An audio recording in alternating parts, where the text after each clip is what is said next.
News on the Star Wars Battlefront hasn't been so rosy over the last couple of months. First, DICE announced that they'd be ceasing updates for the game with the release of the Scarif update. Some have speculated involuntarily, and now it's transpired that Battlefront 3, if it even comes at all, may not arrive until 2025 at the earliest, with the EA Star Wars deal now up for renewal in 2023. There will be other Star Wars offerings to come within that time, EA Motive's Star Wars Squadrons, as well as the sequel to last year's Jedi Fallen Order from Respawn, but the lost potential of Battlefront 2 will weigh on fans' minds. There was still so much yet to come, but look on the bright side. If DICE do get the chance to make a third Battlefront, they'll have the full power of next-gen systems behind them, as well as a long list of lessons learned and fan demands that should inform what could hopefully be an all-time Star Wars great. So, I'm Ewan from WhatCulture Gaming, and here are 10 ways DICE could make Star Wars Battlefront 3 the perfect sequel. Number 10. The 501st Journey rebooted. Fans of the original Star Wars Battlefront 2 from Pandemic will recall that the game had a single-player story called Rise of the Empire. It wasn't anything too special, simply taking the maps from the multiplayer and providing a few objectives here or there to spice things up, but it was appreciated. Aside from the 2D Clone Wars, a select few comics, and Republic Commando, 2005's Battlefront sequel was one of the few Star Wars stories to chronicle the journey of the clones from Geonosis to Order 66. Now, in 2020, with the Clone Wars, Rebels, and countless other comics and books to draw from, stories focusing on the clones are now the norm. Where better to tell a new one than in Battlefront? Drawing inspiration from the Clone Wars animated series, Republic Commando, and the previous Battlefront story, Battlefront 3 could remake the original Battlefront sequel and place players in the shoes of a 501st Trooper, starting from their training on Kamino and concluding with Order 66. It would be an incredible journey, and would really allow DICE to make a great companion piece for the Clone Wars, featuring appearances from the likes of Obi-Wan Kenobi, Anakin Skywalker, and of course, Ahsoka Tano.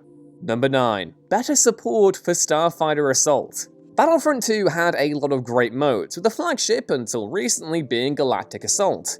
Sadly, there was another mode that flew somewhat beneath the radar after launch, and not necessarily because fans neglected it either. When Battlefront 2 launched, it came with a mode called Starfighter Assault. Space battles were at the top of everyone's wishlist for the next Battlefront game after the 2015 reboot, and DICE delivered thanks to the help of Criterion Games. The mode enabled players to recreate all sorts of classic encounters from the films and TV shows, but sadly fell to the wayside after launch, with Criterion being drafted to focus on other projects. It was a huge shame as, out of all the game modes in Battlefront 2, Starfighter Assault seemed to possess the most potential. Imagine recreating the final encounter from Return of the Jedi, or maybe even the bombing run from Episode 8's opening.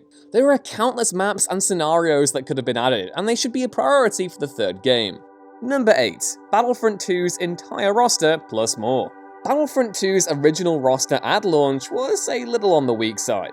Sure, iconic fighters like Luke Skywalker, Han Solo, and Darth Vader were all present, but there were serious holes that needed to be filled, particularly in relation to the prequels. As DICE were hard at work revamping the progression system following the game's loot box controversy, it wasn't until 2018 that the imbalance was addressed, with General Grievous arriving in October before being followed by Obi-Wan, Count Dooku, and Anakin Skywalker a few months later. The final roster of heroes and villains is pretty commendable, with January's Rise of Skywalker update adding droids BB-8 and BB-9E into the game, but the community will be the first ones to tell you that there were plenty of figures they feel were overlooked. When it comes to Battlefront 3, the same mistake mustn't be made twice. Ahsoka Tano should be the first new addition, with her dual lightsabers providing different gameplay opportunities compared to the other lightsaber heroes already in the game. Joining her should be Asajj Ventress, while other figures like Captain Rex, Padme Amidala, and Cad Bane were all frequent community requests. Going into different eras, Battlefront 3 could also draw upon the recently released Mandalorian, and have Din Djarin as a fellow addition alongside Moff Gideon, or even IG-11. Either way, this isn't a case of less equaling more. Bring back Battlefront 2's entire cast, and be sure to include these fan-favourite additions as well. Number 7. Greater variety with co-op. Co-op may not be a focus of the new Battlefront titles, but if you had the old games and weren't around for the early days of Xbox Live, it was basically what the franchise was known for. Teaming up with your buddies to coordinate a classic galactic conquest campaign was the absolute best, and made for all sorts of amazing stories to tell if you found yourself up against a decidedly tricky enemy force. Co-op did what it said on the tin for Battlefront 2, supplying players with an enjoyable, if not repetitive experience of players to relive certain Star Wars battles, but it still lacked depth. It needed something more. Intricate co-op modes are hard to come by these days, but something with a bit of narrative would go a long way.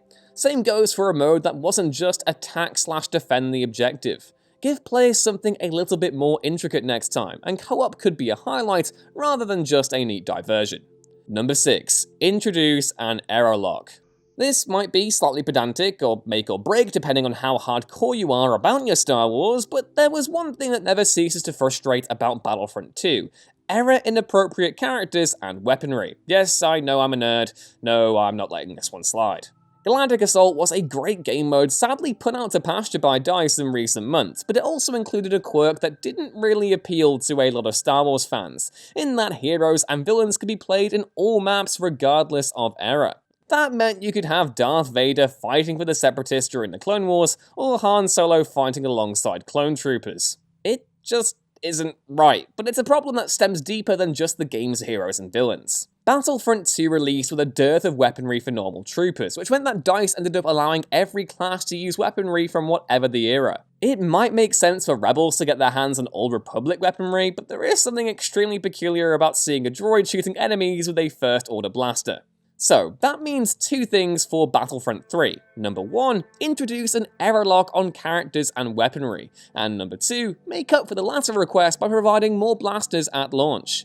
There are countless weapons in the galaxy far, far away. Just go to Battlefront 2015 and take a leaf out of its book. Number 5, better hero balancing. Hero balancing has been an issue in Battlefront 2 for quite a while now.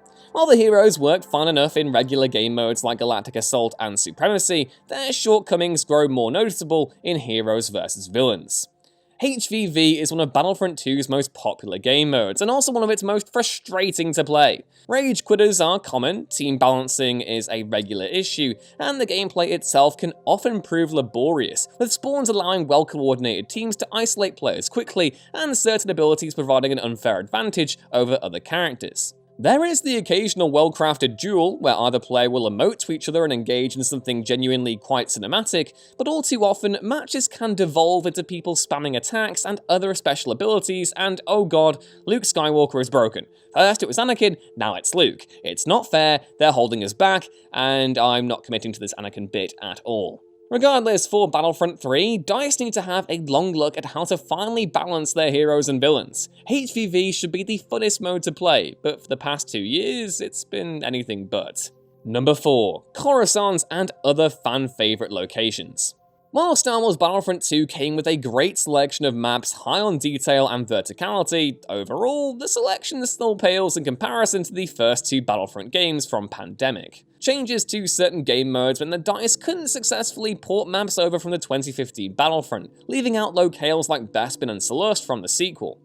Both would have been great additions to the title, while older planets from the original Battlefront would have been great to see reimagined on current-gen systems. Aside from including Battlefront 2's maps and altering older ones so they could fit in the potential third game, it's about time players saw Coruscant in a large multiplayer setting. Ever since the second season of the 2D Clone Wars series, which depicted the invasion of Coruscant and the kidnapping of Chancellor Palpatine, fans have been begging developers to let them recreate Captain Fordo's last stand, taking on wave after wave of battle droids as General Grievous's forces lay waste to the Republic capital.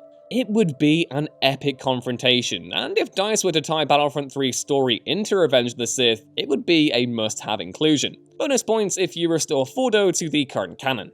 Number 3, greater customization. Skins for heroes and villains and countless armor variants for the clones were gradually added to Battlefront 2 over time. However, more could still be done, especially if DICE want players to really put a stamp on their own gameplay experience. Battlefield 5 might be a bit of an FPS pariah as far as the internet's concerned, but the customization element was enjoyable. Can you imagine a similar system in the third Battlefront, allowing players to make their own ARC Trooper Commando from the ground up, or even their own Rebel Soldier, or better yet, their own Starfighter? It would be such a welcome element, but if that's too much of a long shot, I'm sure players would settle for just more preloaded appearances. Bespin Luke Skywalker and Force Awakens Han Solo are must-haves next time around, while a Clone Wars skin for Maul wouldn't go amiss either. Number 2. More eras and more factions. By the time Battlefront 2 came to a close, it had addressed the three main pillars of the Skywalker saga: the Age of Republic, the Age of Rebellion, and the Age of Resistance. All 9 movies were accounted for, and while there are still gaps, Battlefront 2 provides a fairly comprehensive Star Wars experience. This isn't to say that the threequel shouldn't strive for bigger and better things though. Top of the list for many fans are more eras and more factions, and with the Siege of Mandalore leaving everyone breathless in the Clone Wars' final season, it makes sense for Battlefront 3 to include Death Watch and the Shadow Collective as different factions. Going even further, Battlefront 3 could also plug in the gaps between episodes 6 and 7. If the Mandalorian would be present, why not the Imperial Remnant and the New Republic? Granted, the distinction between those two factions and the Age of Rebellion isn't too great, but it's still another era at the end of the day. Number 1. Retool the class system, battle points, and finally polish vehicles. Battlefront 2's battle point system is a marked improvement on the token-based thing that was present in Battlefront 2015, but it isn't without its flaws. Ensuring players get an opportunity to play as heroes or other special units on a regular enough basis is basically an impossible task, but for the most part, battle points get the job done. It's rare you'll go more than a couple of games without getting the chance at being a hero, but that doesn't mean there isn't an issue of players camping the spawn screen rather than playing the objective. It's a tricky one to get right, and to be honest, I don't really know what the answer is there.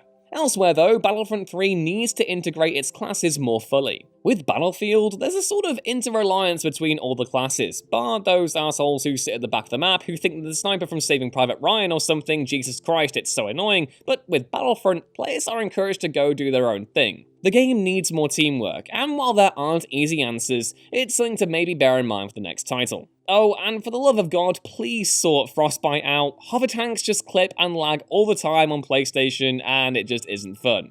But yeah, that was our list on how to make Star Wars Battlefront 3 the perfect sequel. I want to know what you all think should be in the third game down in the comments below, and also to shout out your favourite Battlefront maps there too. Nothing beats a nice spot of Ren Yar Harbor in my books. After that, please be sure to like, share, and subscribe, and to head back on over to whatculture.com/gaming for more lists and articles like this every day. I've been Ewan. Catch me gushing over Star Wars related stuff on Twitter at EwanRunesThings, and I'll see you next time. Bye!